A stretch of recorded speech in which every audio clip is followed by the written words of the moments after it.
And we should now be live. Good evening, everyone. I'm just going to turn the volumes up and make sure everything's working okay. Looks like it is. Excellent. And I'm going to give people a little bit of time to drop in and say hello. How are you all doing today? I think Jurassic Jaws is here, Tifa and Goofy Goof so far. Been a while since I've seen you, Goofy.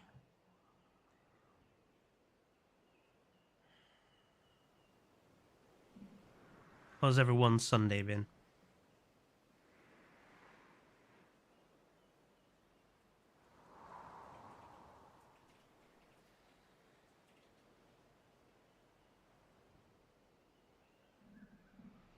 You sprained your ankle! Ooh, how did you manage to do that, Goofy Goof?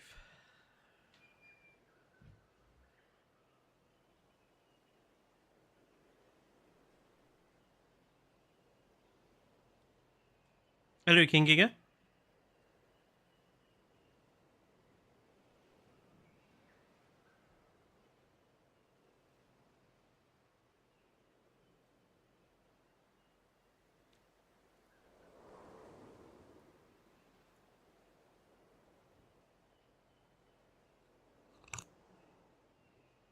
Like I say, I'm just going to give people a little bit of time to drop in, because I know Evo is just finishing up and everything.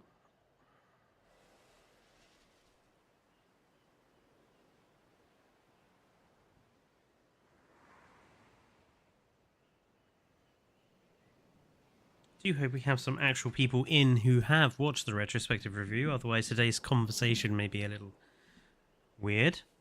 You were out and about and went down a little drop like a foot or two and I didn't land right. Yeah, it's always annoying when that happens. The number of times I've done that to myself while walking down the stairs. You know you're old, or you're getting old, when you sprain your ankle walking down the stairs. Hello, Rob.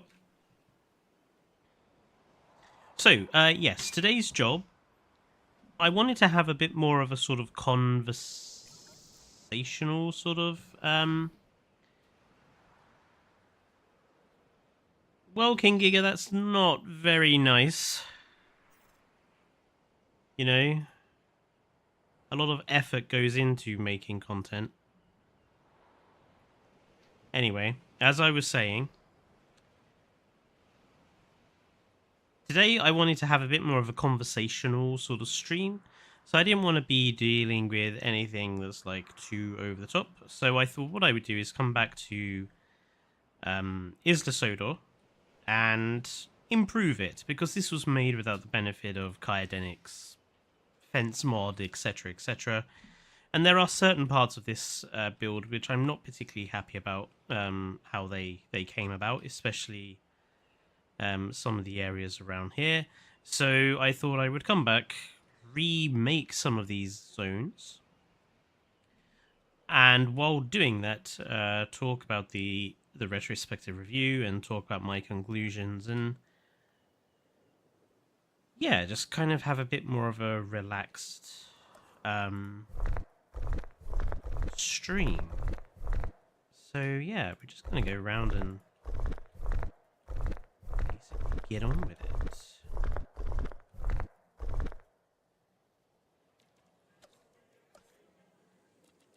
You haven't had time to watch, but you plan to. Well, we'll still talk about it today, and because I still think it's worth watching the whole thing through, because I think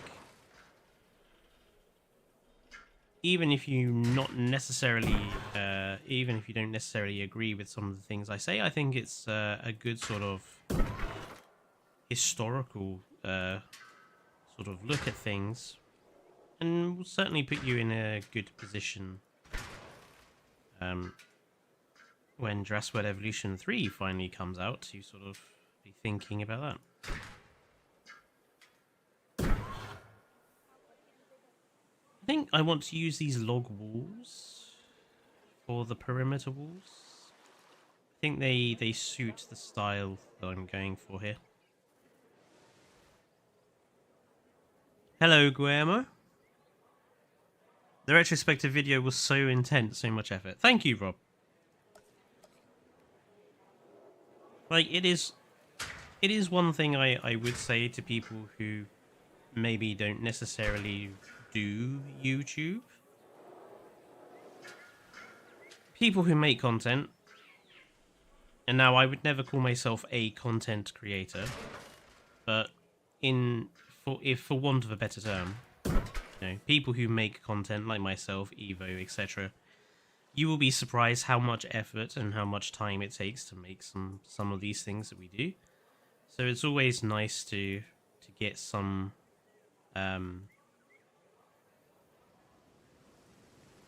some appreciation. Making content isn't easy. That's basically the point I wanted to make there. And it takes a lot of time, a lot of effort. That video took about 3 months. I had to record about 300 gigabytes worth of footage. And there was probably another 200 gigabytes worth of video downloads and that sort of thing. It was not a quick or easy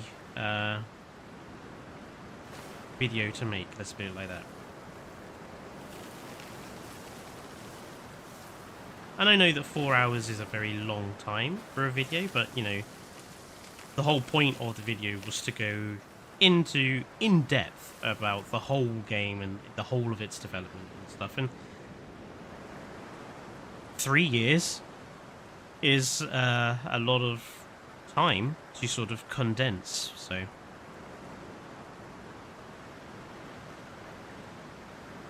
So today, Goofy Goof, the point of today's stream is to improve this build and have a sort of relaxed session while we discuss the retrospective review and I discuss my conclusion and sort of some of the stuff about what I put in there. Because I think, having spoken to Evo, I think maybe people weren't 100% clear what my conclusion was, or it wasn't 100% clear what I was saying for the conclusion. So I thought it would be a good idea to discuss it, but also to get your guys' opinions on the game now as we stand many years later. So, yes, Goofy Goof, the video that I did a live premiere of yesterday. I don't really like these because I think they take up too much space, so I'm going to get rid of them. So yeah, let's kind of start with what my retrospective review video's conclusions are. Well, that's okay, Goofy Goof. I mean, you can always go and watch it after this to get more detail or whatever. Because it's kind of like an in-depth look at like all of the major game features and what my opinions are of basically every aspect of this game. So I think it's definitely worth a watch for more than just my conclusion. But let's talk about that conclusion then. So I think my conclusion, I had several different elements to it. The first thing I would say is that I think the game as a whole is overwhelmingly average. Like, if you wanted me to give it like a points out of 10, which I don't normally do because I think that's a very like unscientific way of rating games. But if I were to give this game a rating out of 10, it would be about 6.5. I think it isn't a bad game, and I don't think it's fair to call this a bad game because I really don't think it's bad. But it is, in my opinion, incredibly average. I don't think it does anything overly special. I don't think what it does do, it does particularly well. I just think it's a very mediocre kind of sequel.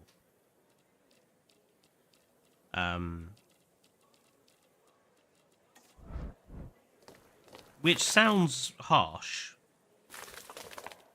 admittedly. I don't think it is harsh, considering that throughout my review I was pretty complimentary of, you know, there is a lot of stuff that this game does do that I think is good. And as Goofy Goose says, there are really clear efforts, and I'm going to use that word efforts, very clear attempts to improve on Jurassic World Evolution 1. The problem is they make so many mistakes that even though they've made an attempt to improve, overall the game comes out making basically the same mistakes as the first game. Yeah, Goofy, I would say there was definitely too much of a focus on the dinosaur creature aspects of the game as opposed to the park management side. Now, I think fundamentally that's a problem with Universal. We can discuss that at length. But I don't necessarily think it was Jurassic World Evolution 2 or Frontiers' fault that the game ended up being primarily about animals as opposed to building and managing a park.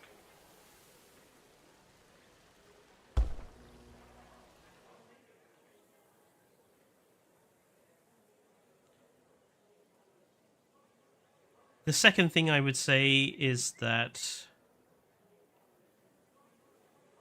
I do think the game is more of a side grade to the first game. I think it doesn't feel different enough to Jurassic World Evolution 2, 1 even.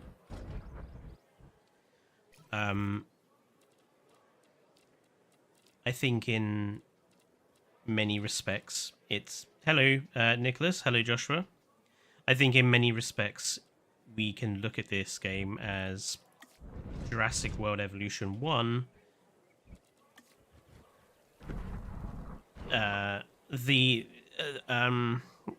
We can look at Jurassic World Evolution 1 as the beta test for this game.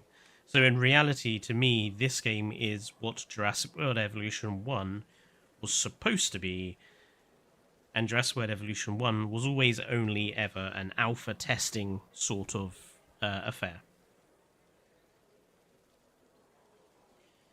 The cynical part of me kind of feels that Jurassic World Evolution 2 is somewhat lucky in that there isn't much major competition. Yeah, I do think that does... Hello, Luna. I think that does play a part in it, for sure. And I discussed this in the review, and I spent a whole section talking about the brand problem, because we can't really talk about Jurassic World Evolution 2 without talking about Universal, and without talking about Jurassic as a brand, because fundamentally the game only sells because of the brand. If it didn't have the brand behind it, arguably I'm not sure a game like this would even exist.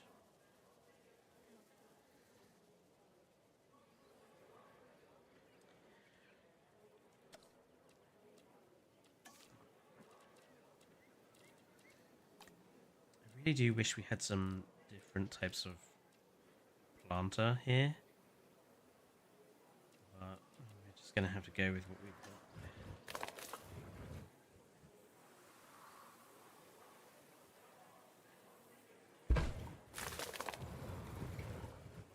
But yes, as I was saying,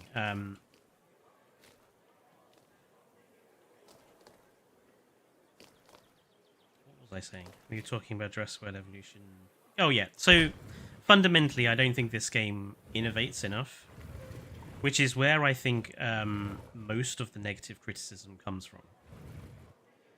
Like, looking back at all the reviews people did at the time when the game came out, and since then, predominantly the negativity, a lot of it stems from this game isn't different enough to the first game. Now, it's okay if the first game is really good. I think inherently the problem is Jurassic World Evolution 1 was so bad, and this game uses so much Jurassic World Evolution 1 as like a template, that we've ended up with a game that's kind of been negatively affected by the game that came before as well. I think the shadow of Jurassic World Evolution 1 and the limitations of Jurassic World Evolution 1, and I think we do have to be honest with ourselves now, we are many years on from Jurassic World Evolution 1. You know, at the time I said Jurassic World Evolution 1 wasn't good enough as a product. I think we have to accept that now. Like, let's look at Jurassic World Evolution 1 with a dispassionate eye. The first game was pretty minimal in terms of content, and it was not good enough to be sold at 60 quid. And I think the sort of the shadow of that game kind of hangs over Jurassic World Evolution 2.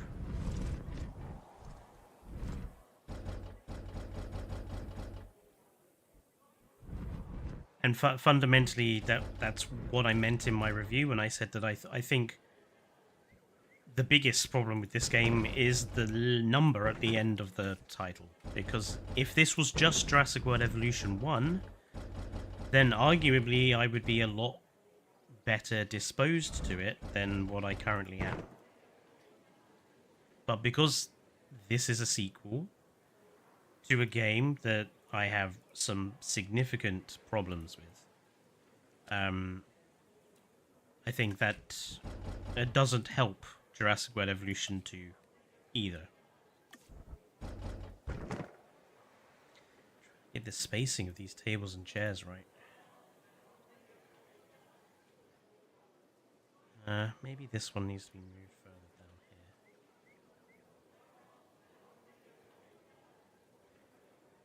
That's a little bit better.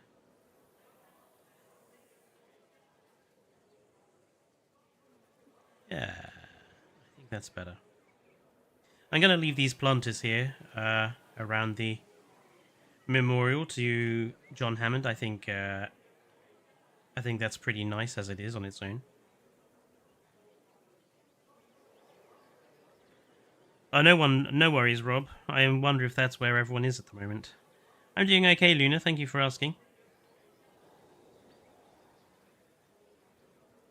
No worries, One Chef Frog. If you can't, the stream is all, going to always be up, so you can always watch it back. Goofy Goof, like Lagoons and Aviaries have been lacking no new or interesting mechanics, reused DLC from Jurassic World Evolution 1, Islands, Creature Selection. Yeah, there is a lot, as you rightly point out, Goofy Goof, and as I pointed out in the video, that it's really clear that a lot of this game is packaged off the back of the first game. So, in a way, this game, all the mistakes it makes because it uses too much of the first game. Let's have a look. This area here, I'm happy with this. I'm happy with this area. So let's have a look at the hotel bit first. I'm not happy with this. And I'm not happy with this. So we're going to get rid of this. We're going to keep that.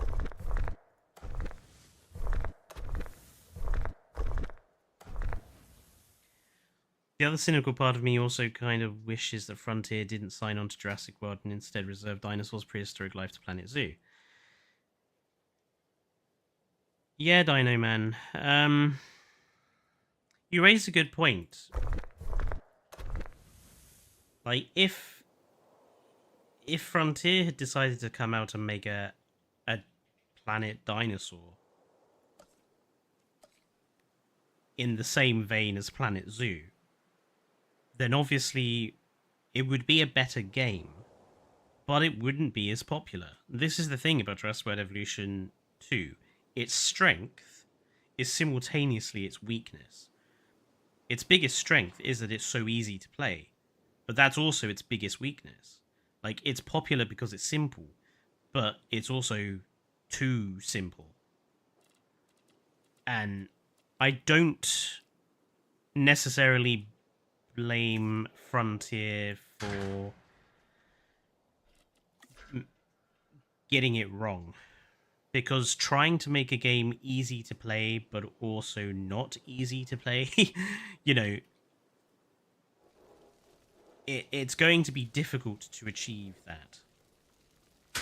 So I don't necessarily blame Frontier for making a bit of a hash of it the first time. You know, making that clear the first time round with Jurassic World Evolution 1. I don't necessarily think you can give them the same benefit of the doubt this time around.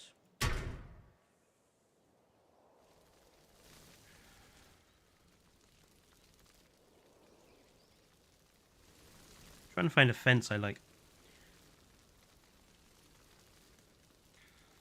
Yeah, I mean, I used to play Zoo Tycoon 2, Dino Man, so I know exactly what you're talking about there.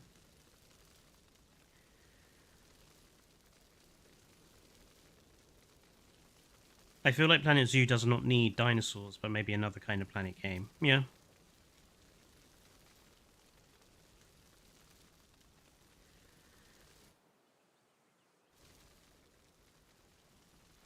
Now the other bit of my conclusion that I said, which is what I think has confused a lot of people, is my ending, where I made clear that to me the worst thing that they've done is that they have made me no longer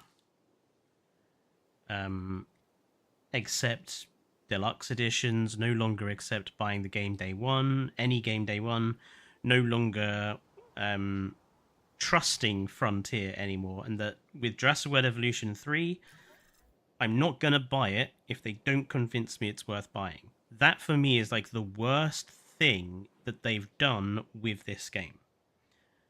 Because what I'm essentially saying there is that they've turned me from a fan of their company and their games to somebody who is now no longer a fan of their company or their games. And that I do think is a really bad thing to have happened. I do think that is the worst thing any games company can do, is launch a game that makes you turn around and go, you're just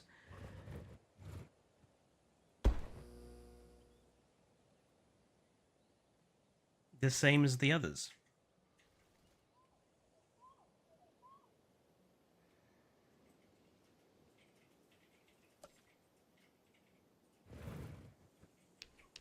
Now, obviously, I also know that for a lot of people, they don't necessarily... I need to figure out how to word this without insulting everyone. I think it's fair to say that a lot of people don't care about the company when they buy a computer game. You know, they don't care about the company's behavior or actions or stuff like that. They just care about whether the game is good, which is a perfectly reasonable thing to do. But I'm not like that. I kind of feel the game companies need to be held to account more. And so for Frontier to have turned me against them, that for me is quite a big negative sort of conclusion to the whole review.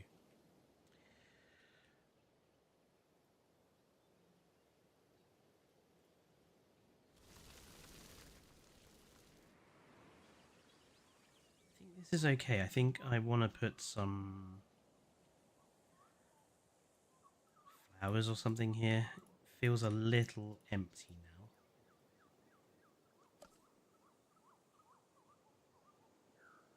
Oh, I think we might have just had a little bit of an internet slip.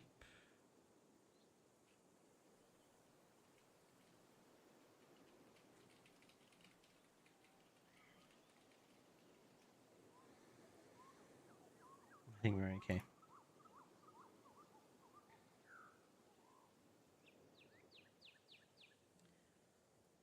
So yeah, let's I've been speaking now for a bit, so let me go quiet and let me ask you guys, like,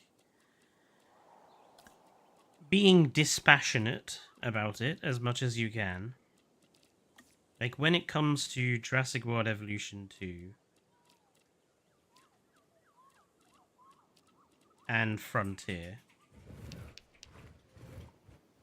what do you think? What do you think any of what I've said about them, about the game being average, about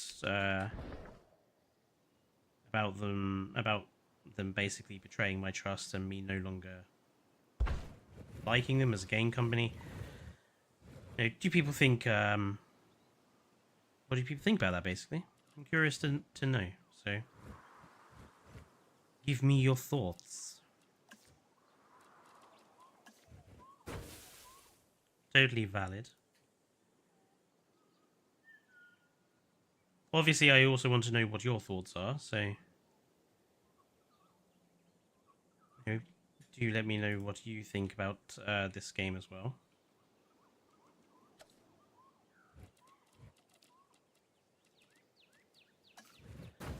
The game being mid is mostly their fault. They lie about various things, give free...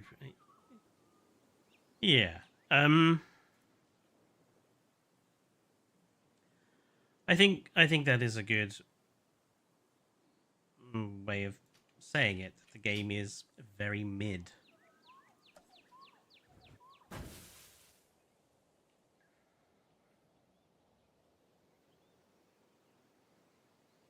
What do you think, Goofy Goof? What do you think is the biggest element of the game that makes it mid? Like, what is the bit that's the most average about this for you? I suppose the bit that you'd be sort of biggest disappointment about it. Do I want trees here?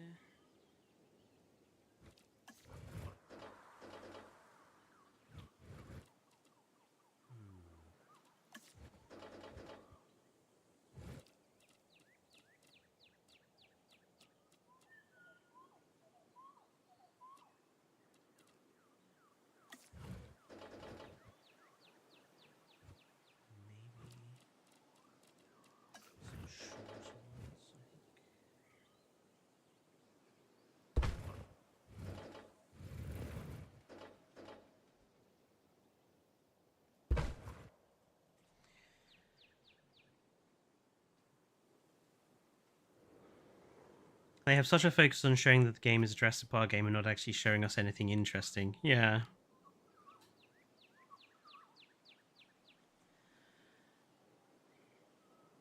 I think Frontier have definitely used the Jurassic Park license as a way of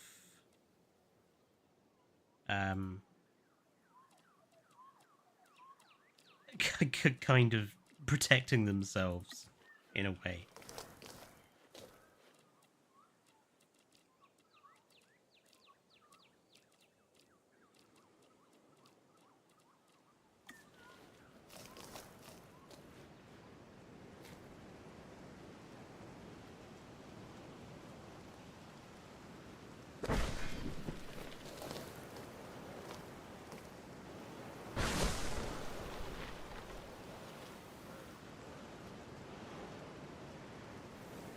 The building becomes stale after a solid month at best and needs mods to keep the game afloat. Yeah, the building mechanics are definitely not as good as they could be. I would agree with you there.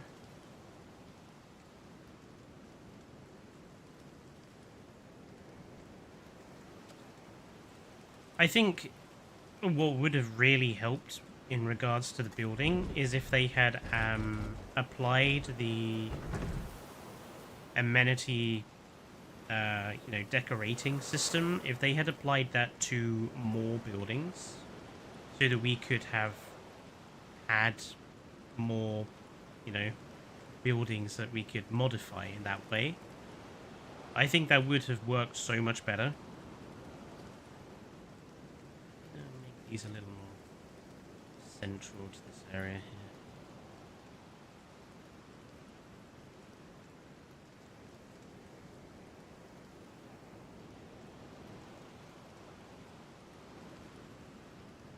What I'm going to do is I'm going to drag back this sort of formation here so we can give the posh restaurant area a little bit more room.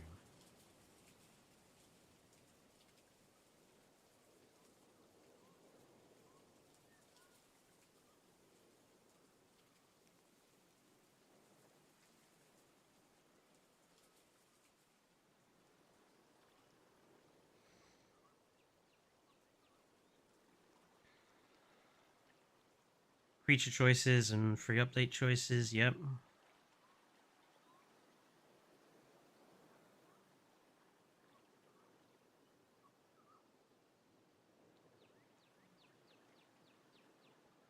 Kai's toolbox is definitely a nice middle ground between modular building and a more simplified building style.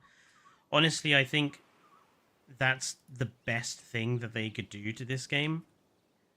Is they should really consider getting Kai on board with letting them use his free build,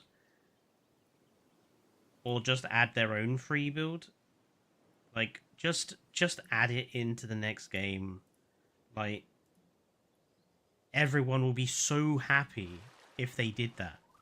It would be such an easy way of them getting, free points to start with when the game comes out, or the next game comes out. Kyodenic tried to get a job at Frontier, and the fact that they said no is still absolutely incredible to me. Just like thinking about everything Kyodenic has done for the game since, just the fact that Frontier said no to this to him is just incredible to me.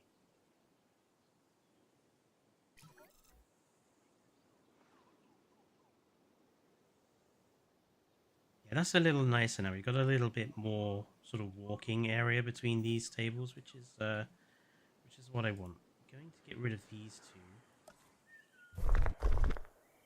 and I want to put in that fence type again.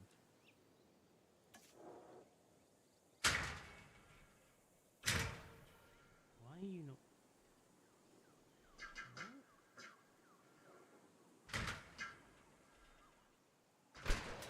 Why is it just? I hate the fence tool in this game. There we go. I'm actually going to get rid of this stone wall and going to replace it with the log one.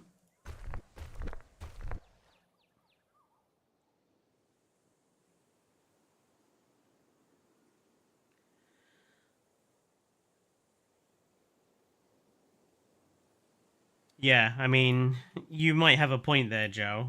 It's probably a case of it's easier to just steal the ideas from him than pay him for those ideas.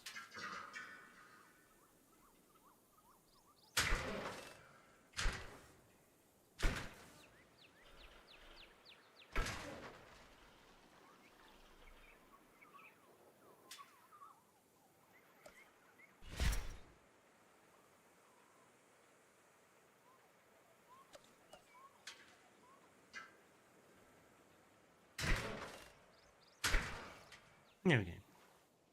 That's a nicer. This wall along the front, I'm happy with using these planters. I think that's fine.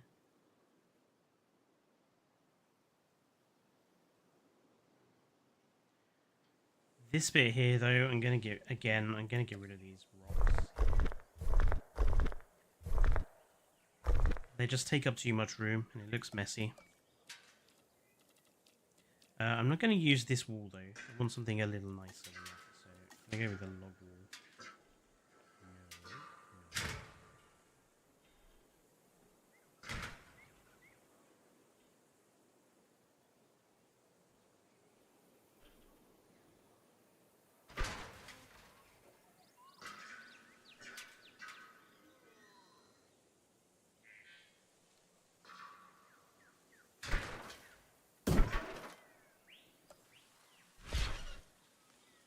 There we go.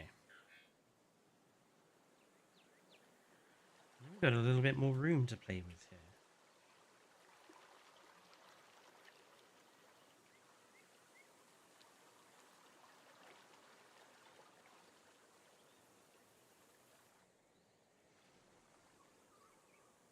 Sure, Luna, you don't have to ask. You can just put stuff in the chat. The biggest offense has to be the sandbox aspect. Comparing the game, the first one, is literally no difference. Yeah. I mean, I think the biggest issue for me about Sandbox was the fact that we had to have so many features re-added to Sandbox from the first game because this game didn't launch with any of them. And I still, to this day, don't understand that. Like, how can you not think that we would want all of those elements of Sandbox building back in the second game? Like, why exactly did it take them so long to get that done? That genuinely confuses me. Like, if I was going to an interview at Frontier tomorrow to talk about this game to them, my number one question would be, why did it take so long for you to put Jurassic World Evolution 1 sandbox features into Jurassic World Evolution 2? Like, not having the scientist system in it, having the placeable trees there, having bottomless feeders. Like, why did all these elements have to get added in months later? Because it makes no sense to me.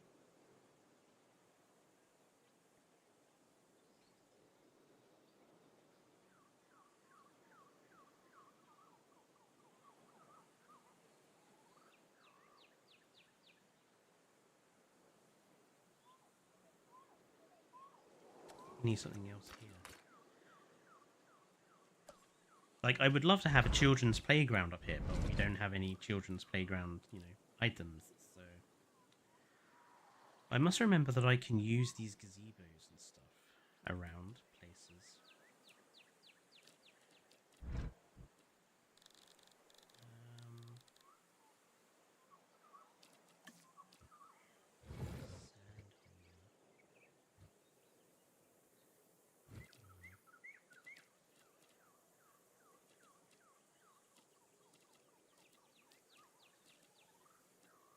Not much I can really place down here.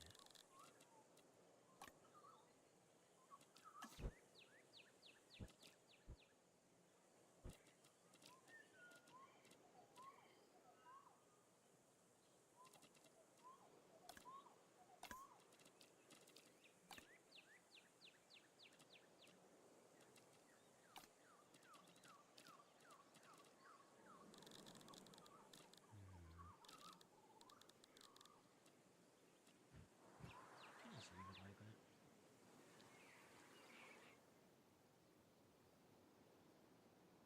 Yeah. It's alright. There are tolerances here. This I'm quite happy with as well, using these planters along here with the trees in. That I'm happy enough with. I do think I want to put in some Kyodenics new lovely... Oh damn, what is it? Control 1. There we go. I think I want to put in some of his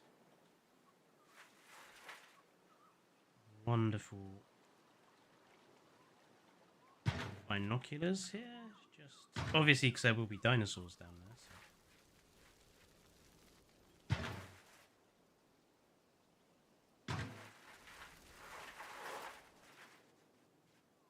Put a third one in there.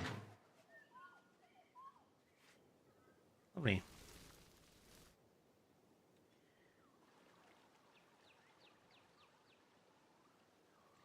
That's pretty rubbish of them, Luna. I hope you reported it to the teachers.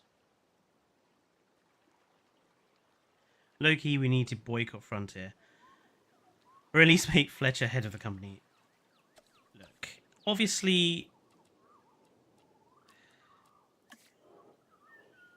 it's easy to criticize. Okay? Which I know is ironic, because that's all I seem to do about Frontier.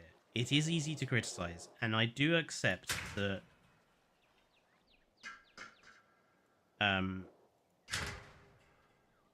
there's probably a lot of elements of Jurassic World Evolution 2's development that have nothing to do with Frontier and have everything to do with Universal. Like, I would not be surprised if Universal have been an absolute terror to work with.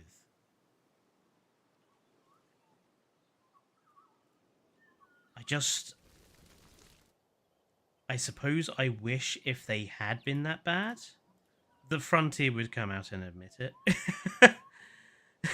I would have so much more respect for Frontier if they said, like, you know, we'll never be able to make another Evolution game again, but Universal are terrible to work with. Their choices are what affected a lot of the quality of the game, and we're going to make our own dinosaur thing now instead. Fuck Universal, etc., etc.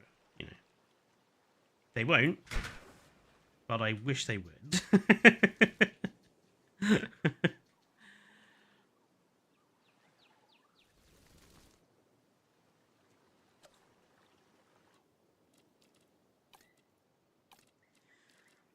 I don't think boycotting Frontier is necessarily ever a good idea. Boycotts don't work. Not enough people do them. But I do think more people need to hold, not just even Frontier, but more people need to hold video game companies to account. We as the people who buy video games, we need to be more willing to not buy a game, not pre-order a game, not get deluxe editions that are rubbish. We need to be more willing to push aside our FOMO and just go, no, not good enough. Because the only thing that these companies really get hurt by is money. That's the only thing really we can vote with, as it were.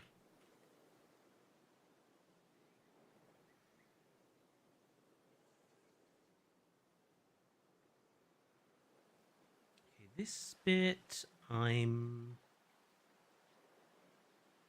happy with. Happy with this here. Okay. Let's take a quick break from talking about the review. This area here with these tall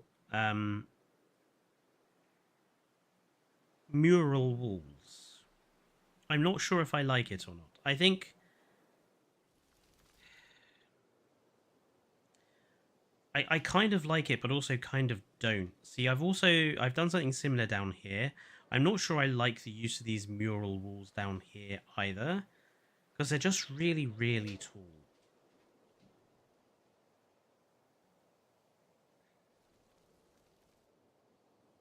I think the walls need to be broken all by something else.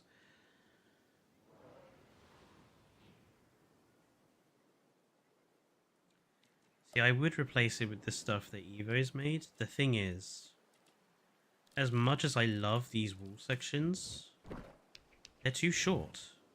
We would take so many to build up an area like this. It would just be pointless. Like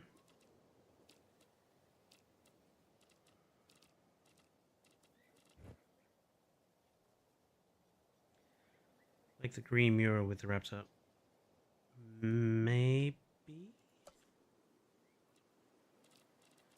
The problem with that is they're not the same height, I don't think.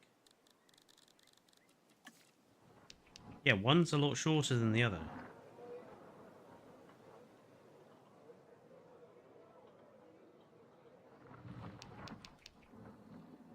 I suppose we could place like one either side of the doorway section and then have like the log fence or something go around the outside.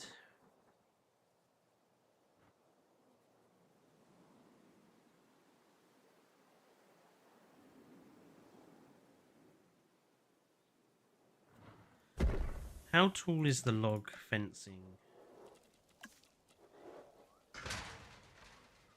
See, not far off.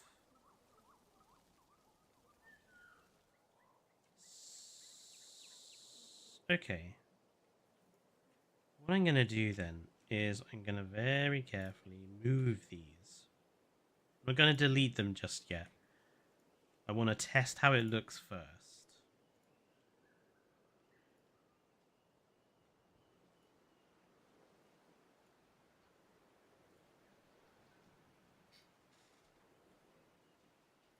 I mean, I suppose the other thing we could do is always like lower the mural wall pieces, like drop them into the ground slightly. But let's see what this looks like first. We'll try out Goofy Goof's idea first. Okay, so the first problem we have is in lining it up.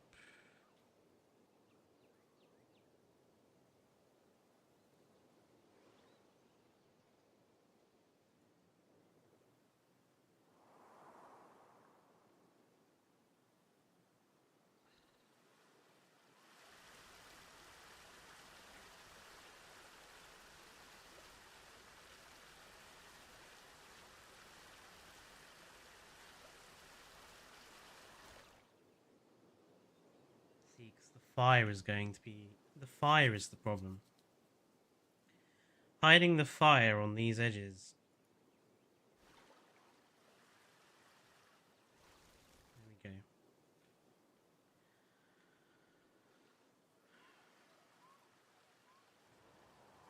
Suppose we don't have to hide the fire. What if we did something like this?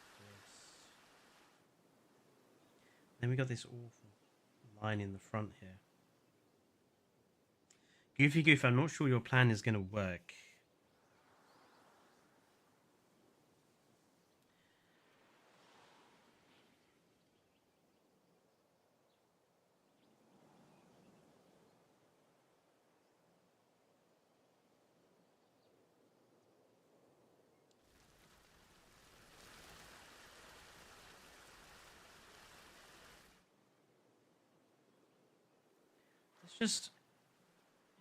Let's worry about the fire in a minute. Let's just see what it looks like first. Let's just assume that we can hide the fire and stuff somehow. Let's see what it looks like. Then we can decide if we are going to go with it or not.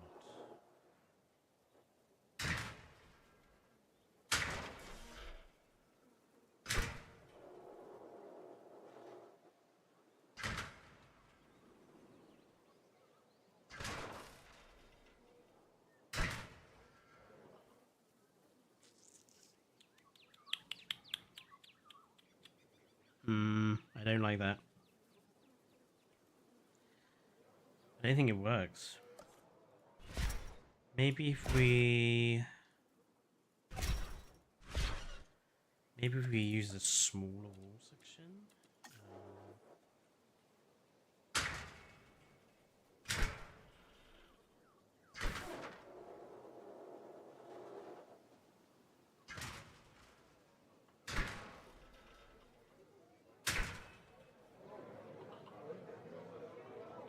Okay, I kind of prefer that to the logs. But these murals I still don't like.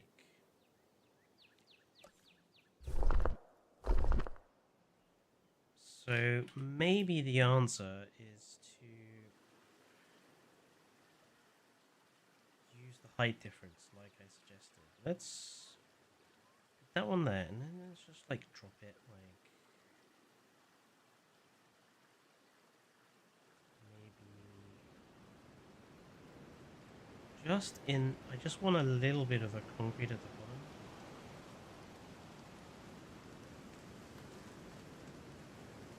Yeah, okay. Let's do the same on this side. Let's get it in the right position, and then again drop it down by just enough to kind of be there.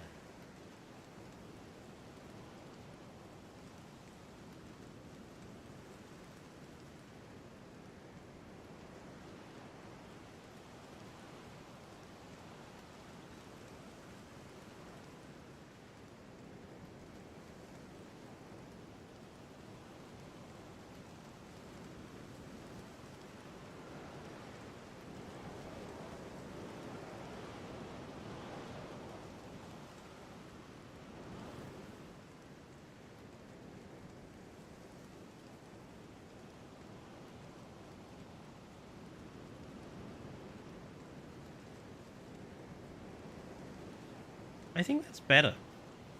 I haven't played Parkosaurus Dynaman, just because Parkosaurus is like too goofy.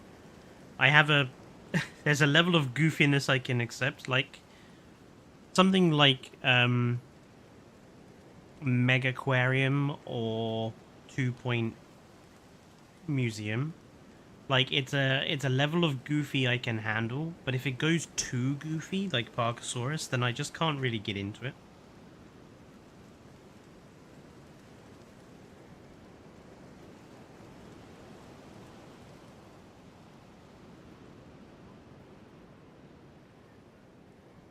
No worries, Rob. Has Eva only just finished then? She did a really long stream then.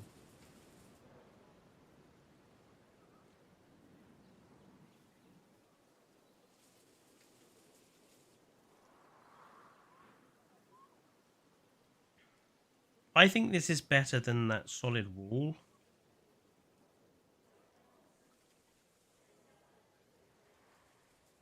I think I prefer this to just the straight solid wall. Especially along these edges.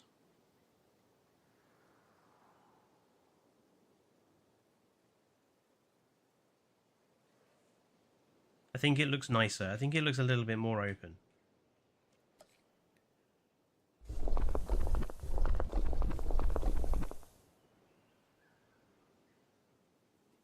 I'm also going to get rid of these.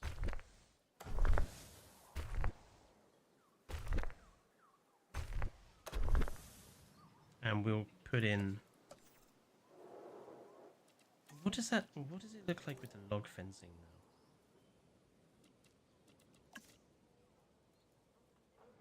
It will not let me replace...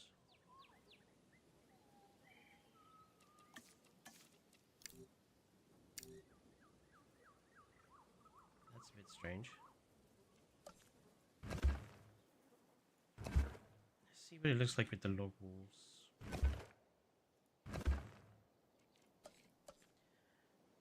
Maybe go for the medium ones instead.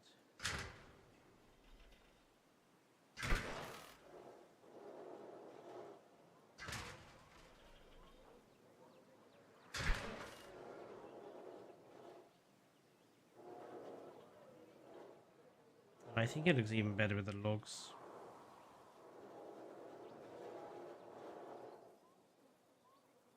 We'll go with that.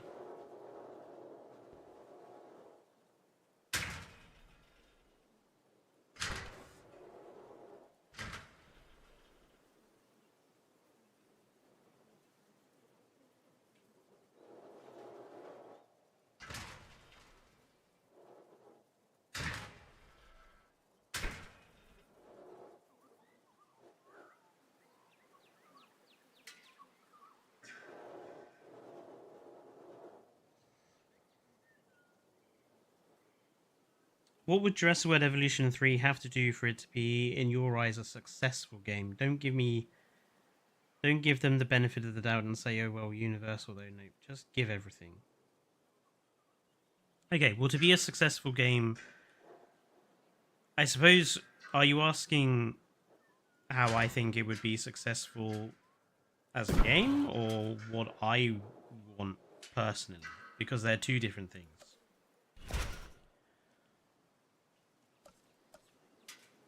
If we're talking about what I would want them to do personally, I would like them to remember what management actually means, and to stop catering to the generic dinosaur fans that have absolutely no idea what a proper park management game should be. And personally, I think they need to do that anyway. Like, in my opinion, they need to stop catering to generic dinosaur fans and start actually listening to their park management fans. Like, actually spend some time listening to their key audience. Not the children that just want to bash dinosaurs together in pointless dinosaur fights.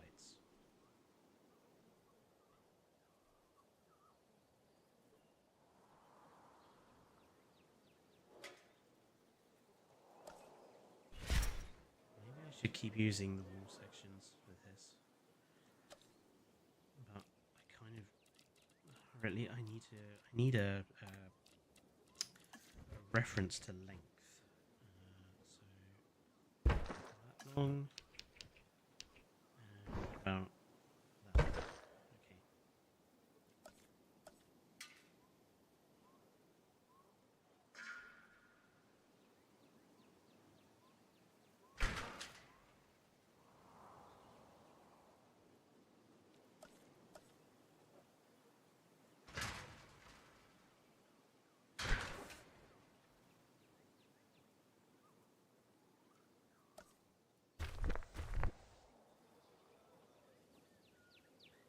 Nice.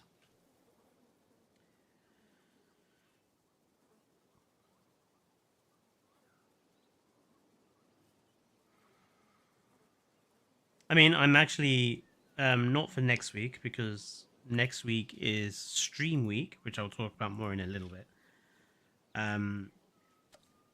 But I actually want to make a video looking at like how I would do Jurassic World Evolution 3 management features and what management features I would actually add. Because I don't think management has to be on the same level of Planet Zoo. I don't necessarily want to have like a million staff I have to look after and stupid levels of micromanagement and charts and stuff like that. That's not what I want. But I do want something more than just this game's scientists. Like, there's a middle ground in terms of acceptable management. This Jurassic World Evolution 1 and 2, I feel, have gone too far away to the simplified end. And the simplified end, I just think, doesn't...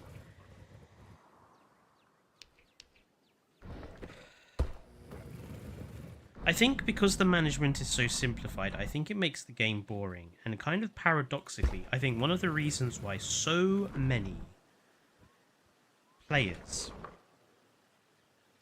struggle is because the management isn't there. And I think if you added a little bit of difficulty, if you added a little bit of management, I actually think more people would enjoy it. I think there is something to be said for running a park properly.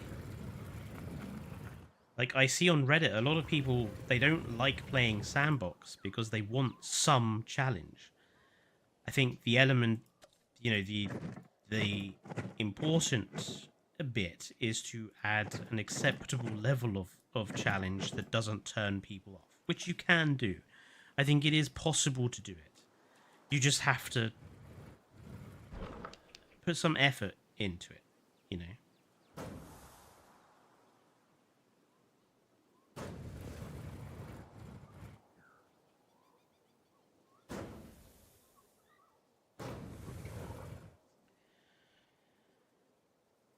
Yeah, I mean, one thing that this game was quite panned for by the review companies when it came out was the sense that the game relies too heavily on manufactured events, like dinosaur breakouts and stuff being scripted. And I do agree. I think the game relies too heavily on artificial action as opposed to things happening naturally that affects your park. Like in JPOG, things went wrong accidentally.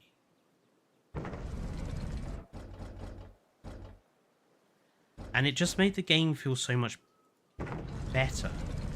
You didn't feel like the game was actively fighting against you when you were doing stuff. When accidents happened, it felt natural. And I think they need to get back to that.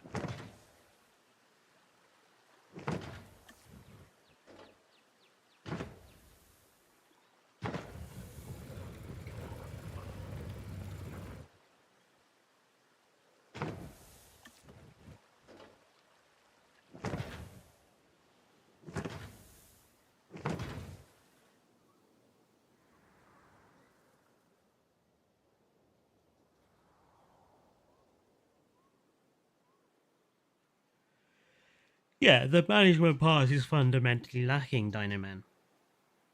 Yeah, like, as Jal says, like, the natural disasters, they should have an actual effect. Tornadoes should kill people. They should kill dinosaurs.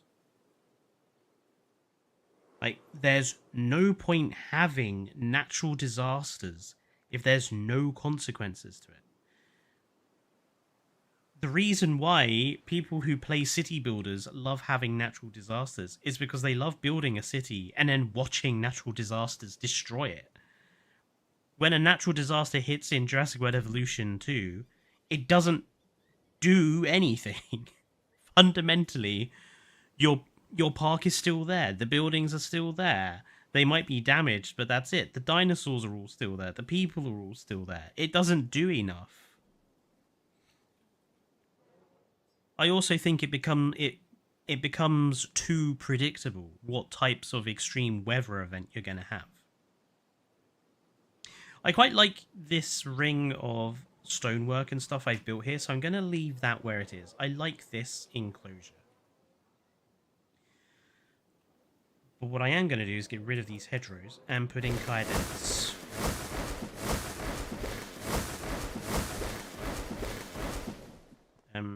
Because Kyodenic's hedgerows are just better.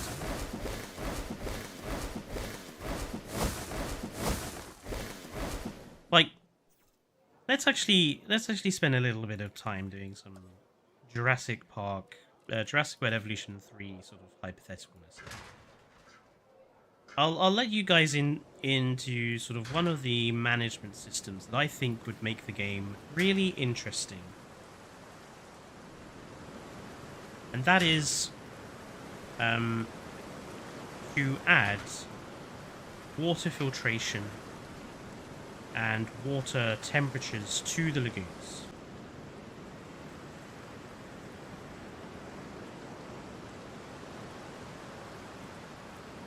Sorry about that, folks. The internet had a bit of a hiccup there. Everything okay? Yeah, sorry about that. The internet dropped out for a second.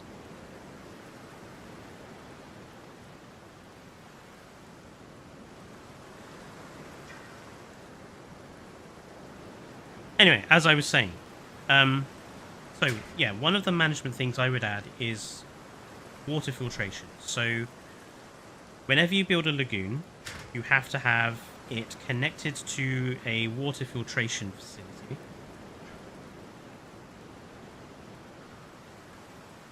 And you also have to connect it to a heating system.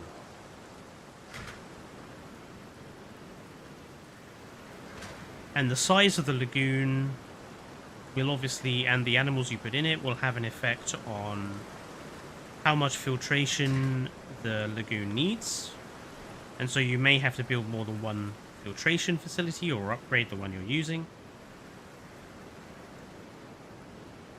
And I would have it that, I would add a number of like, one of the things I think Jurassic World Evolution 2 stumbles on is we have this idea of your dinosaurs can now get ill or get diseases. But there's no way that you can improve the chances of your animals not getting sick. Not really. So, like in this lagoon filtration idea, I would say, well, we'll have some types of decoration and stuff, like natural corals and things. If you put them down in the lagoon, they do some of the filtration for you, so it reduces the amount of water filtration your plants have to do. Or maybe you can do other stuff, basically all I'm saying is, like, make it so that we can have an actual impact on the system's mechanics, so that it rewards us for building well, essentially. That's what I'm trying to get across. Like, there needs to be a way for the systems of the game to reward players for building correctly. Like, at the moment, you can put down a lagoon, you can put no decorations in it, you can plonk animals in it, and they all be fine. I think we need to get away from that, and I think we need to stimulate the player to actually invest time into building, which is the whole point of the game. It is a park management and a park building game. Those should be the biggest focuses. Like, instead of all this bollocks about authentic narrative or all this rubbish about what was the other one? Authentic narrative and greater park management, customization, and realistic behaviors. Like, that's all good, but fundamentally the biggest focus should be on the park building and park management. So, like I say, with this lagoon filtration system, give us the ability to actually, like, impact that by building a good lagoon. Like, if we build a good lagoon, it should come with that. Like, another aspect that Jurassic Park Operation Genesis did that I don't understand why it's not in this game is to give the park an environmental score. Like, so you're forced to make the park look nice. Like, decorations and stuff that you put down should impact the environmental score of your park. The higher the score, the better people think about your park. The better people think about your park, the more people you get in the park, the more money you get in the park, etc., etc. Like, that should be part of the game's systems.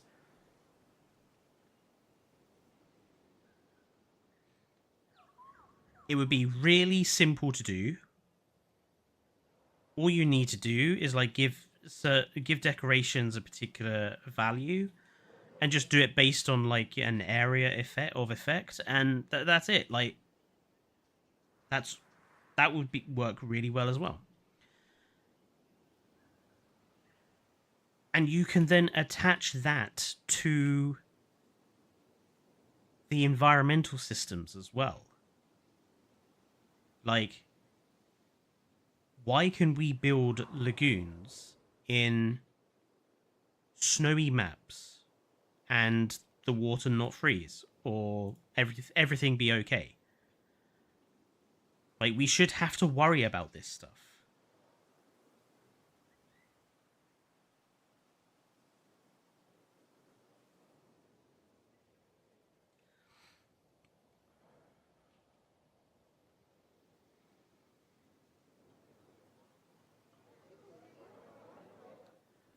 Okay, I think I'm going to get rid of these.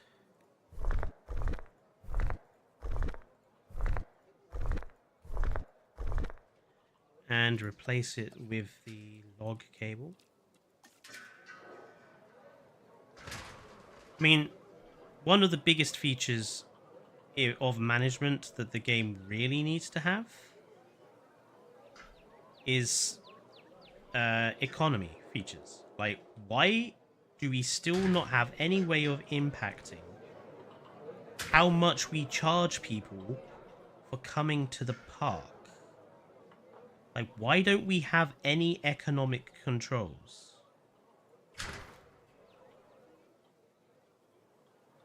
Like, we should be able to set the ticket prices. We should be able to set the prices in the amenity buildings. We should be able to charge people for using the bathrooms if we want to. Like, we should be able to charge people to go on particular attractions if we want to.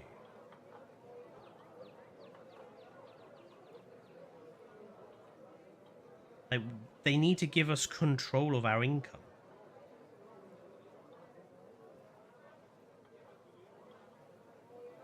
And our income should actually be difficult. Like, I'm really sick of how easy money is to get in this game.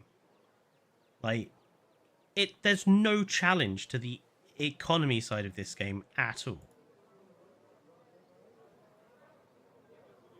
And it was one of the biggest parts of Jurassic Park Operation Genesis, was like, you had to be really good with your financial control. And it was like really satisfying to get a park working well. And I don't understand why we don't have that. I suppose because too many kids play this game and too many kids don't know fuck all about money. Well, maybe it's time this game stopped catering to fucking children that don't know what to do. Maybe it's about time this game catered to a different group of people.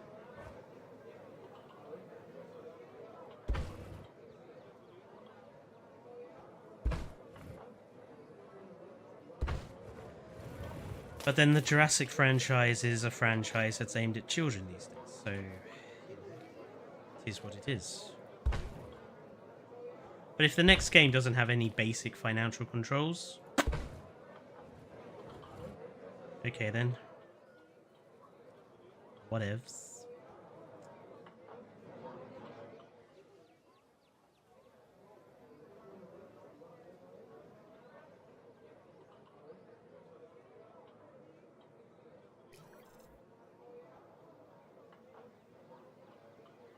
Might as well buy dinosaur toys and stare at them instead if they choose to make the game easier for kids. Yeah.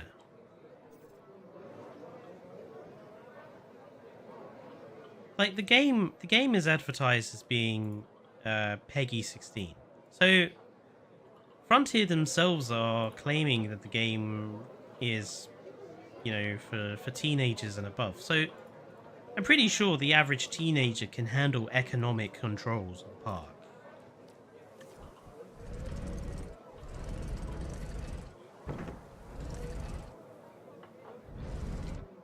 One suspects that perhaps the demographics are not necessarily that true.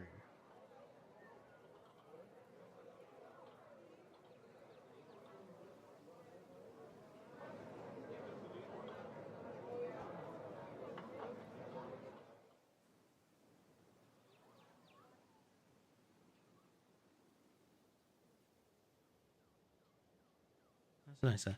I'm okay with using the stone wall sections here and here. I think they're fine. do think this is a little too, like, too heavy on the paving, so I think I want to create, like, a...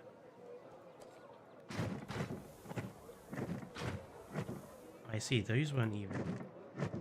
Those were posh tables, so... I feel like we need to give them, like, a cutoff here. Let's use this again. Let's go...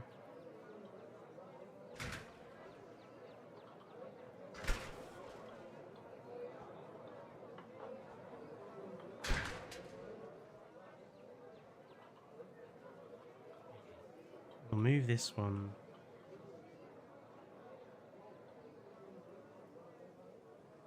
Get rid of this one.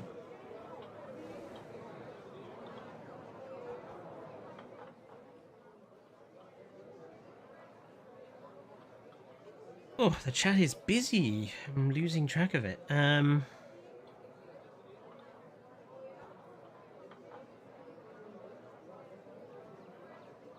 You're thinking of working at a zoo, Berenzen. It's difficult to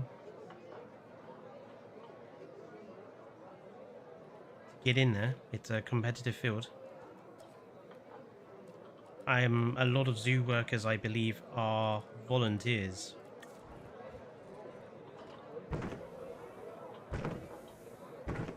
But more the power to you.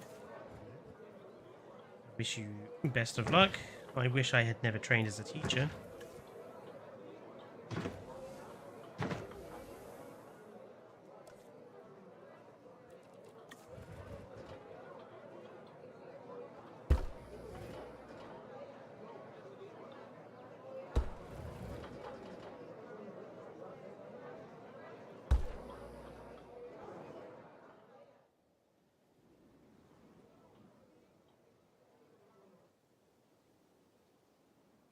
You think that's gonna replace it with logs. The logs look a little nicer than that wall for that particular bit there.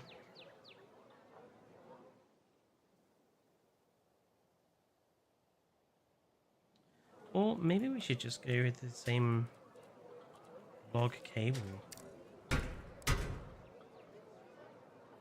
Yeah, we'll go with the log cable as for the posh area of this restaurant. Maybe this is looking the wrong way, actually. That makes more sense.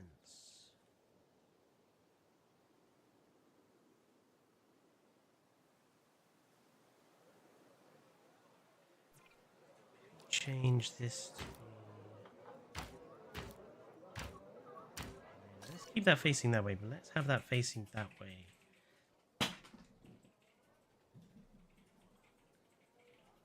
makes more sense to me.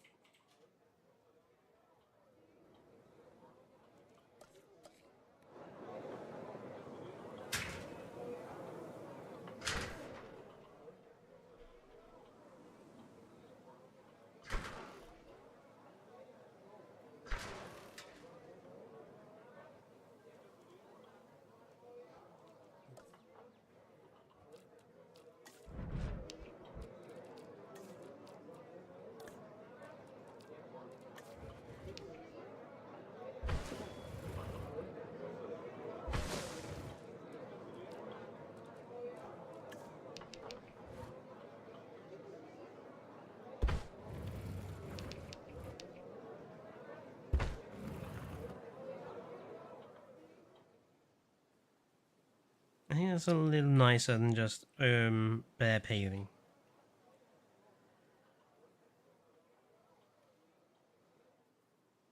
Yeah, monorails is why I don't use them very often. I know Evo is a massive fan of them. I really don't like using them in that decorative way.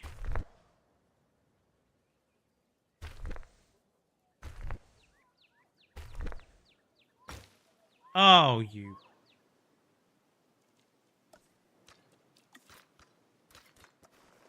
bastard. Excuse my French. I hate it when that happens. Okay.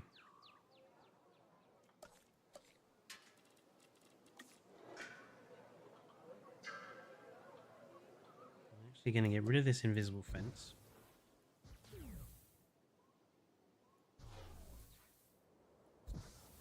Mostly invisible fence. Every time I see that invisible fence, I'm just reminded of that bit in the Harry Potter film where Hermione's like, nearly headless. How can he be nearly headless? And he pulls his head almost all the way off. That's what these invisible fences make me think of. Nearly invisible? How can you be nearly invisible? Oh, right, yeah, the really obvious massive bar at the bottom.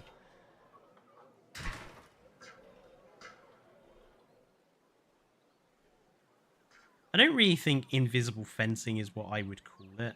I think I would call it,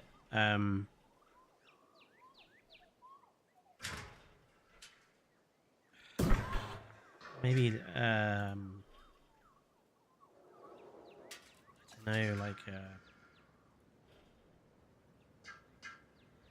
implant fence or something. Like, actually related to the fact that it's basically operating off of the implants they have in their heads.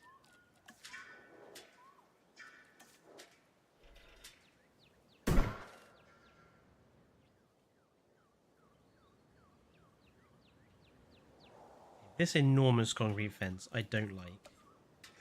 So we're going to get rid of it. So I still want this area to be sort of hidden from view. But I don't want it to be like really hideously ugly. That concrete fence is just ugly. I really don't like it.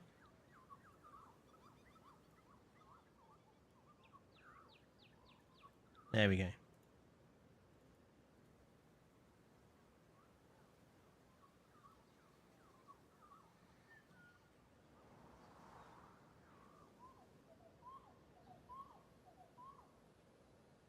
I call them fake fences. Oh yes, the implants in the head that send signals.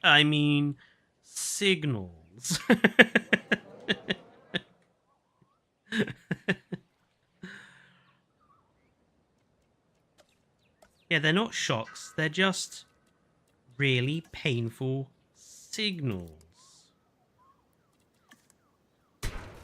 I do want to keep some of the fencing here that's, you know, actually quite substantial, because I do want this to potentially have stegosaurs or something in here again. So the fencing should look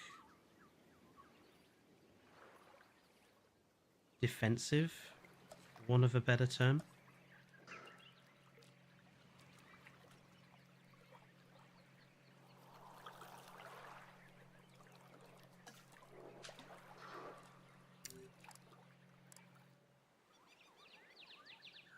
This is tilted inwards, isn't it? That might work actually. I quite like that. Have we got a slightly...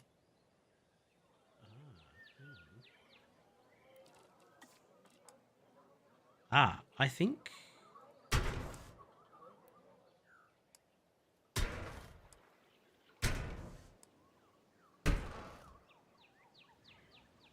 What do people think about that? Like, it's still like an electric fence, but it's a bit shorter.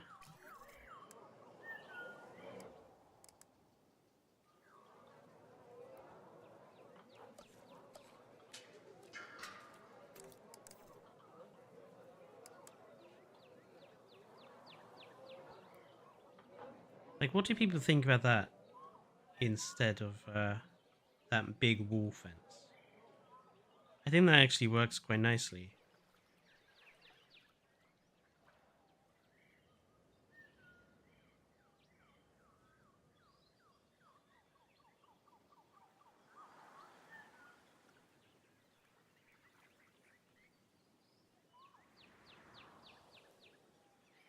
What types of fencing can we got going on here?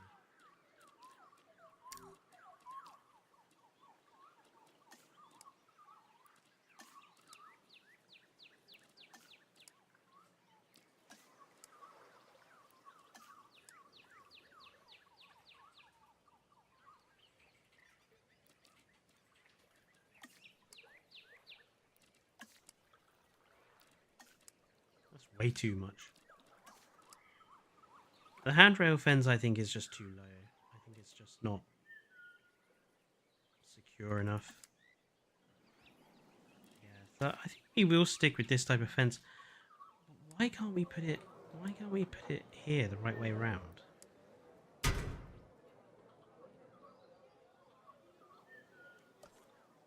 I do detest it when it does that sort of thing.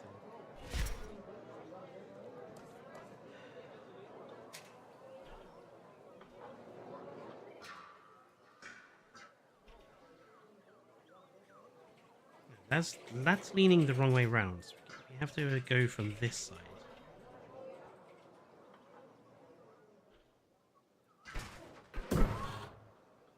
There we go. That's leaning the right way now.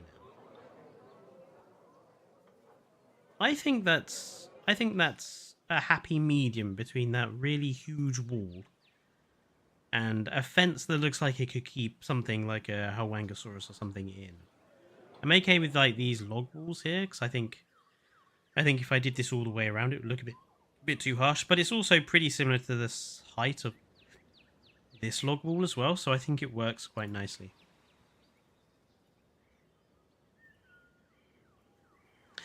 Okay, Berenson. Well, I hope you enjoy the rest of it. I know it's a very long video.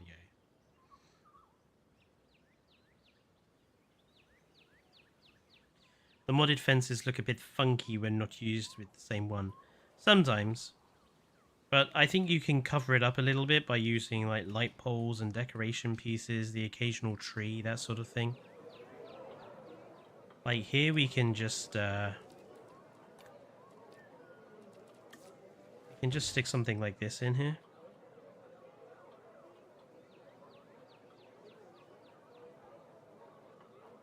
There we go. And we could do the same thing down here.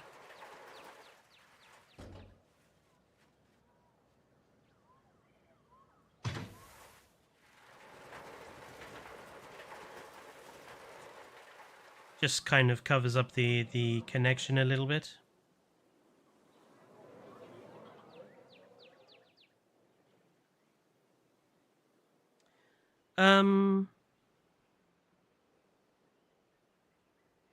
Yeah.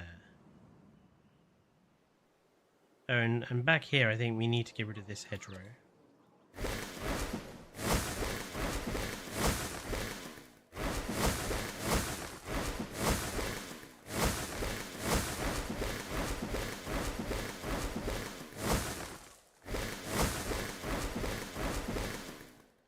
And I think we can stick in Kyodenic's hedgerow fence, obviously. Go for the medium.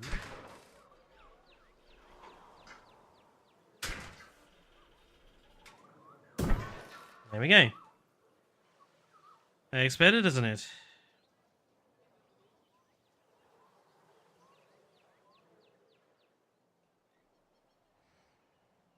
Yeah, I think we're ready to put some dinosaurs back into this map. I do want to have Yeholopterus in here again. I really liked having the wild Yeholopterus around here. But, I think this time we're going to go and pick some skins out for them properly. So I'm going to save this under Isla Sodor V2. Let's go and get some skins. Oh, Swerve is a massive clickbaiter. Let's not be talking about Swerve again. You'll get me angry.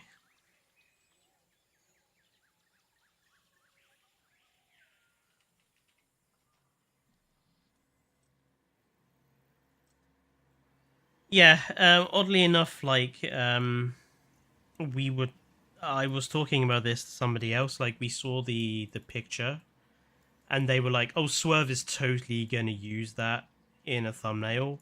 And like a couple of days later, they were like, "Fucking called it," and they showed me Swerve's thumbnail.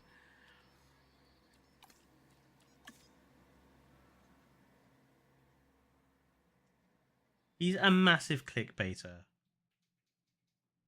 Can't stand him. Anyway, like I say, let's get finding some nice Yeholopterus skins.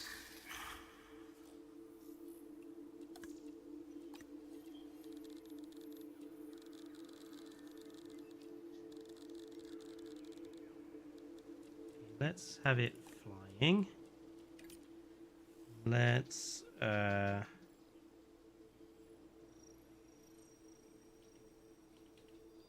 we go. Now we can actually see what we're looking at properly.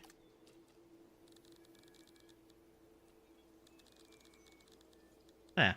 Right. Let's get rid of the pattern. Let's have a look for some colours first of all. Want something that's going to show up nicely.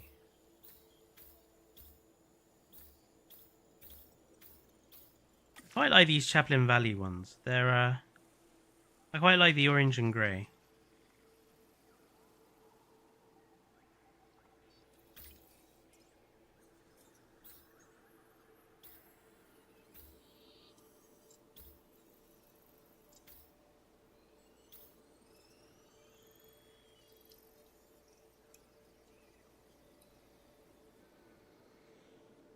Do albino skins. They're not very interesting though as albino skins. No worries, Luna.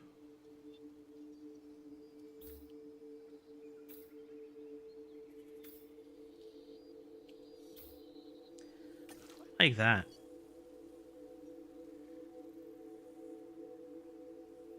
I think it looks quite nice.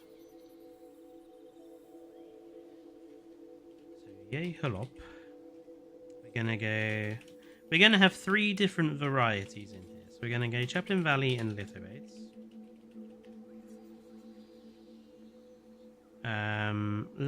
I want one to go with the red skin. So let's do the red and black. I think is good, but I think everyone goes with the red and black.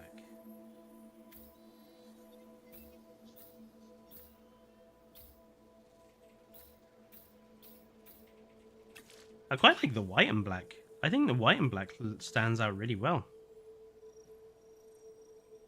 So let's go Killian Mountains, blue and red.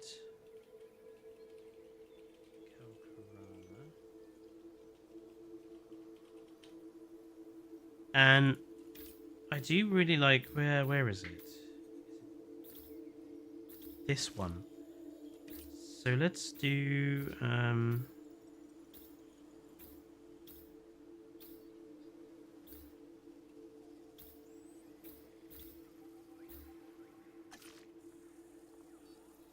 black and blue. It gives him little blue ears. I didn't notice that before.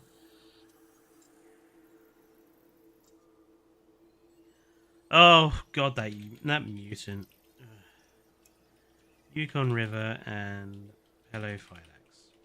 Right, I'm going to distract us all from talking about Swerve now, because otherwise we're going to go down a rabbit hole. So, oh, actually, while I'm here, what herbivore shall we have in that little side enclosure? Actually, I had Hwango in there last time. I think I will put Hwango in there again because I love Hwango. Hwango needs more love.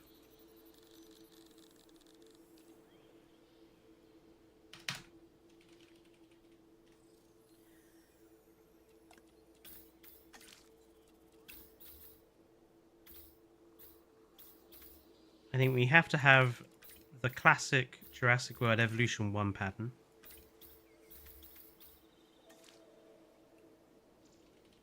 Gambia River Basin, Rana.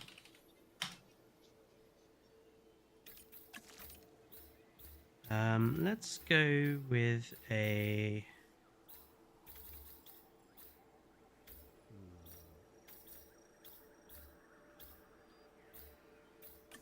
I like this blue color.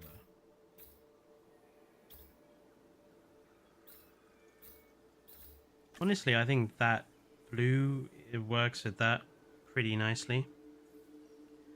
So we'll do Killian Mountains and Pulkrana.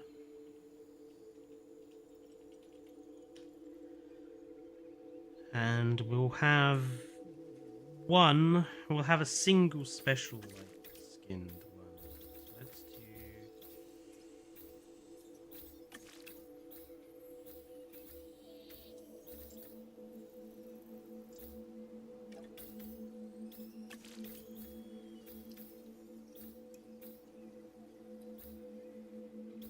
I want to find a color that works well with the Papyrana.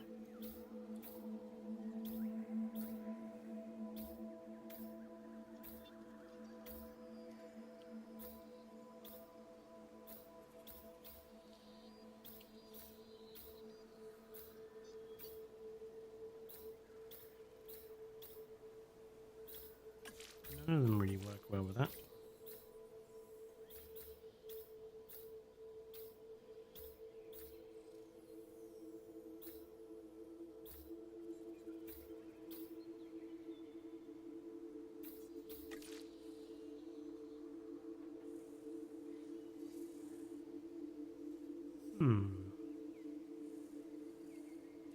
Yeah, I love the pink. I just want to find the... maybe we'll go for like a white and pink. I think that works quite nicely. We'll have the special one as Yukon River and Papyrus. Right.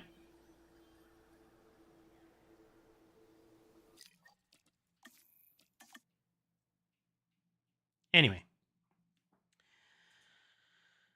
So, in the last 20 minutes, I want to talk about Stream Week, because Stream Week is next week. It's my birthday on Wednesday, so there's going to be all-day streams. I say all day, most of the day,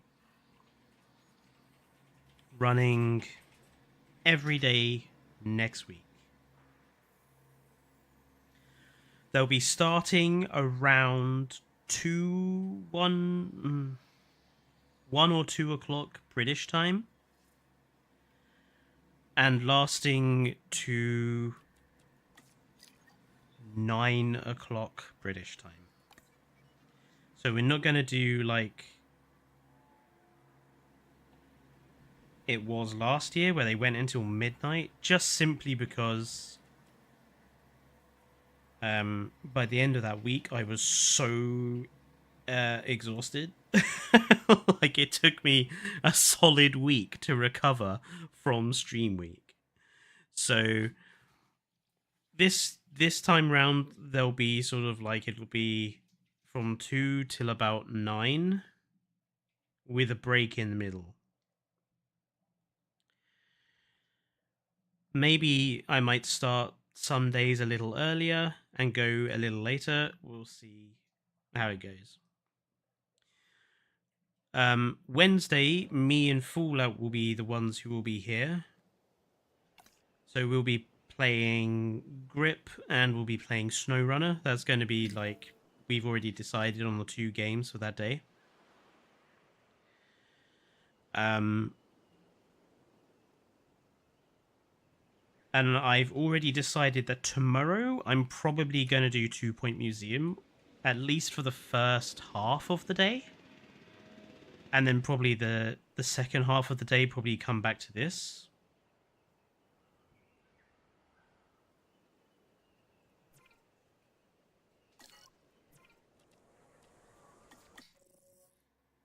Obviously,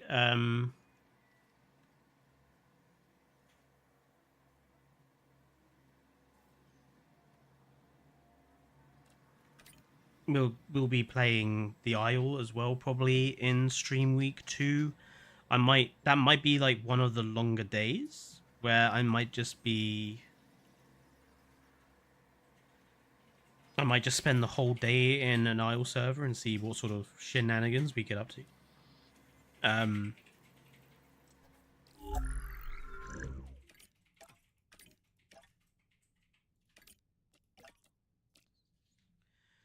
Chaplin Valley in Lithobates. We're gonna do. I think we're gonna do 3, 6, 8 Yeholopterus in total. We'll do 3 of this color.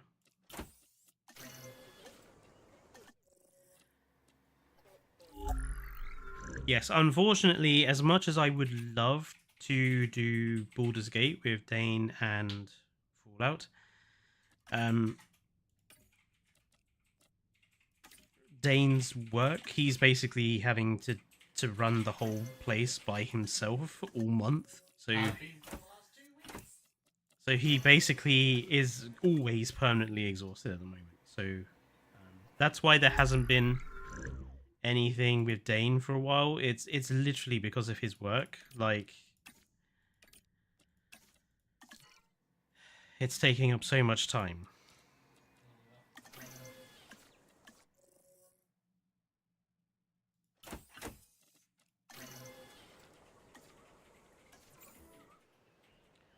Right, let's drop these guys in here. Heading to collect the asset. Asset collection request received. En route to collect the asset.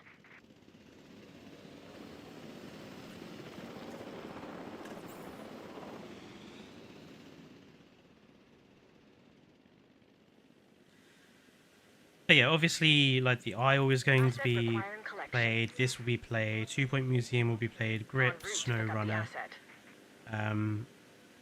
I might also do like a discussion stream at some point in that week. Just like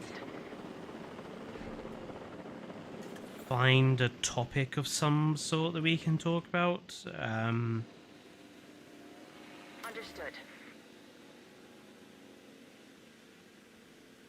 Adding task.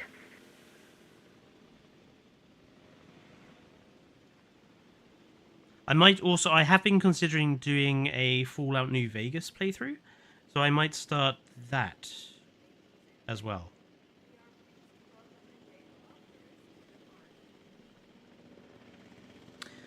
But yeah, obviously I haven't had a lot of time to properly think about it because I've been busy with other things.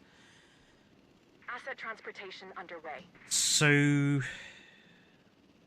tomorrow there'll be the all-day 2 Point Museum stream, and also tomorrow I'll make like a asset has been delivered.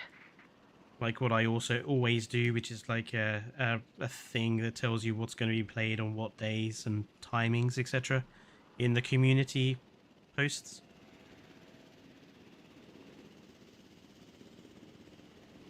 Okay, these guys are all going in there. Let's get our Hawangosaurus ready.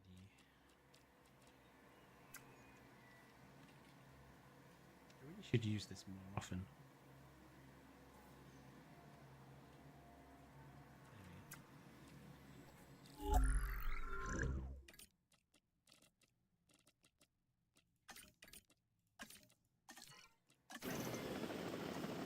That's Acrocanthosaurus.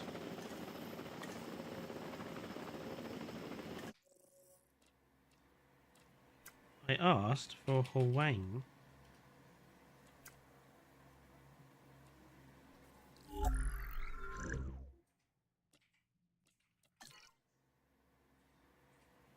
That was weird.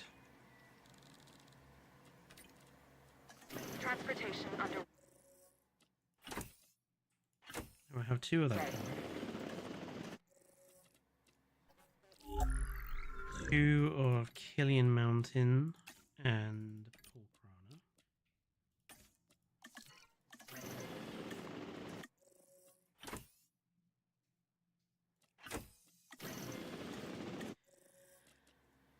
And 1 of Yukon River and Papyrana.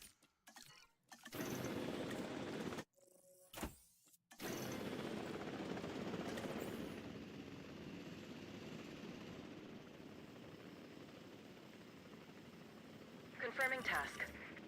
I might redesign how the enclosure looks. Delivery has been completed.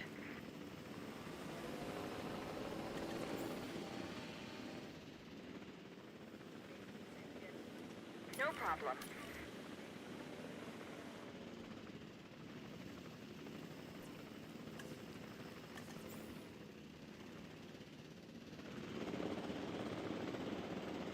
Setting additional task. Right, I'm going to fast forward so everything gets done. Okay, well, I'll definitely do a day where we do some Fallout New Asset Vegas delivered. then. It'll probably be towards the back end of the week, so I have Asset being time transported. to just like check my Fallout New Vegas install and everything is working Asset correctly. has been transported. And set up like a new save game and everything for it.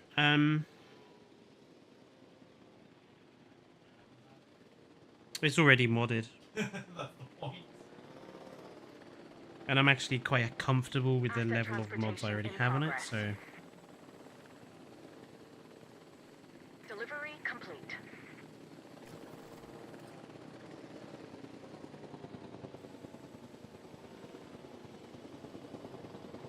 Assets in the air.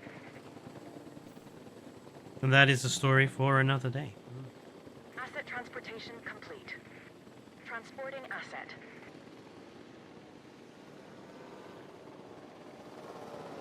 Asset in transit.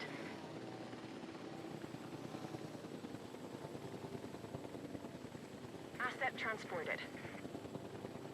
Transportation complete. Commencing asset transit.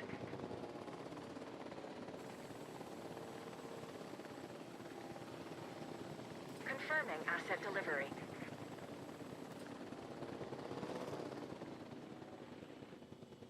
Asset has been collected.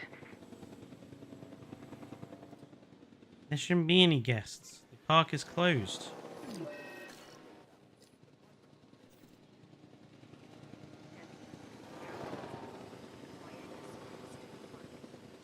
I am wondering, maybe we should have like Asset transit. some small plant eater or something living in here with the Ahalopterus. I don't know.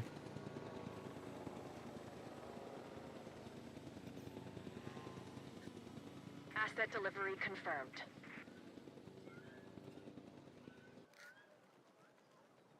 Maybe like a pair of Crichtonsaurus or something?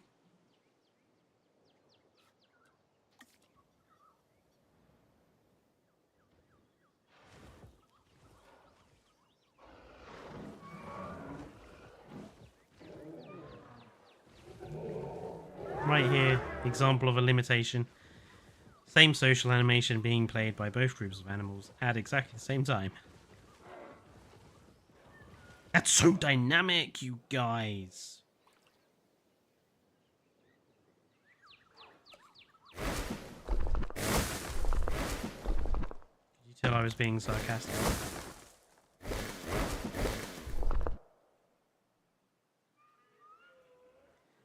I'm okay with this little bunch of foliage here.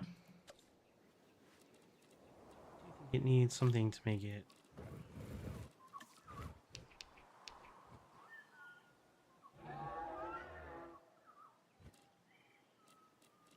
Where's that small little waterfall?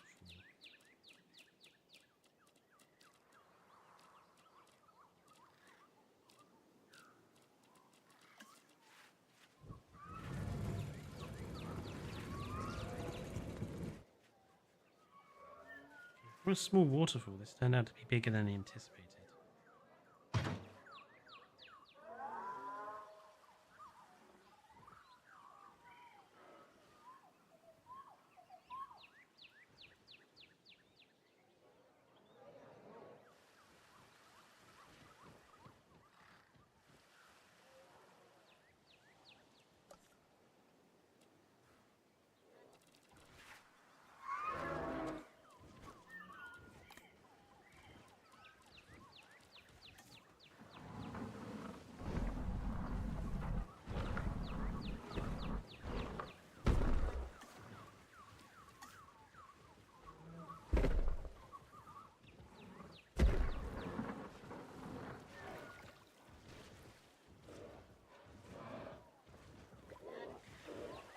But anyway, yeah, that was the plan for next week. So stream week starting tomorrow with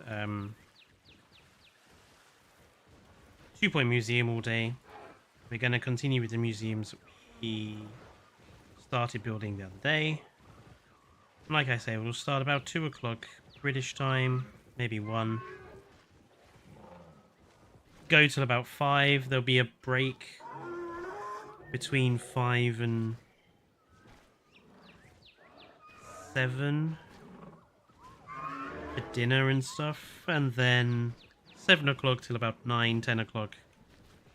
There'll be another set of streams, but it'll probably be continuation of this rebuild. That's way too big as that.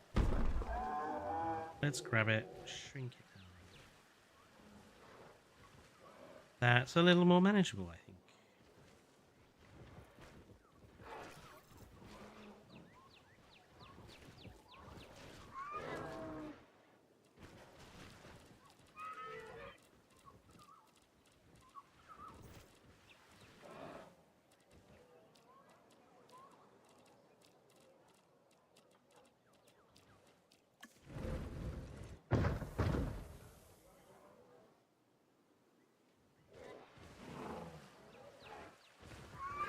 I actually think this is also like a really good idea for streams. Is to like go back to old parks and improve them with like the new mods and stuff we have. Give them new animals and stuff, because I think there's something kind of nice about building a park, building on a park that's already been built.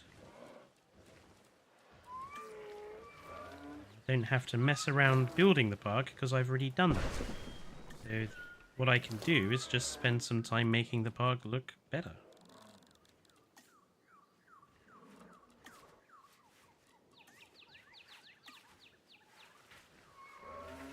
Really like these willows.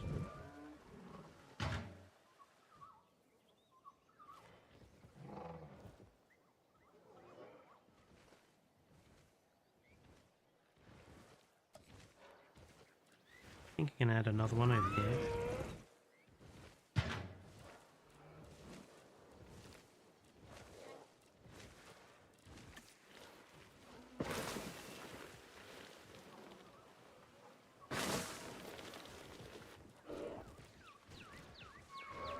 Something I might do for one of the stream week days is also do like some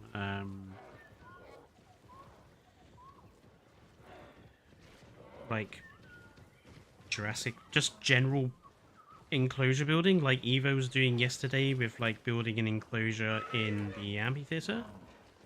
Like I might do some things like that, just like do some simple, like not a whole park, but just give me like an enclosure idea and I'll show you how I would do it, sort of thing.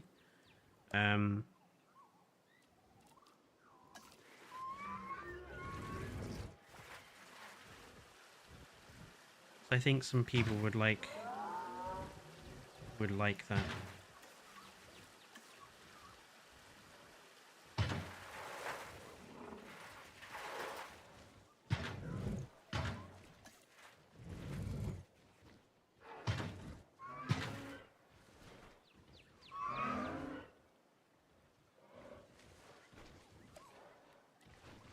Or maybe we can do some like challenge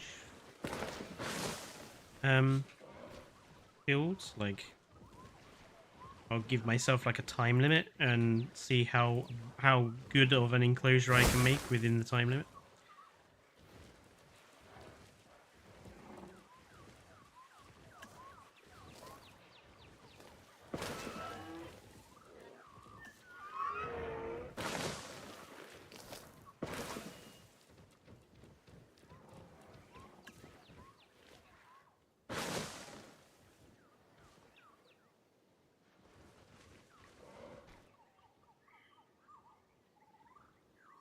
I think we need one more willow.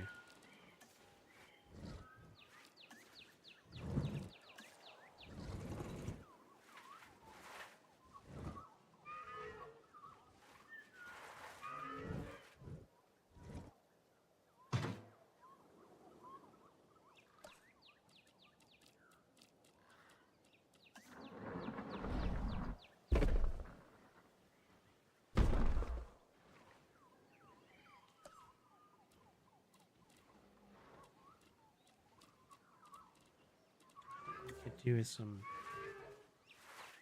lilies around here too? Let's have 3 patch. 3.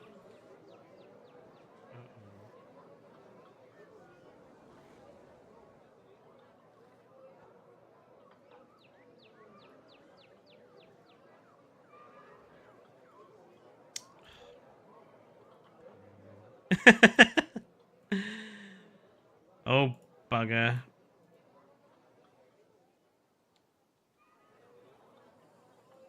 Sometimes some of these mod items can work really badly. Okay, that saved us.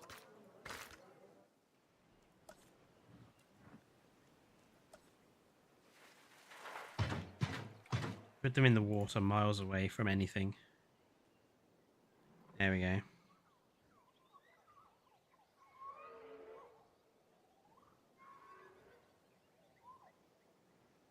He can be very badly behaved at times. Where did I put them? There they are.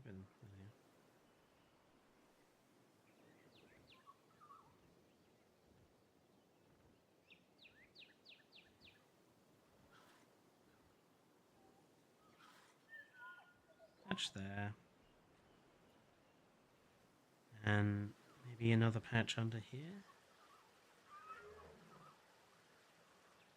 Oh, just coming up to time as well.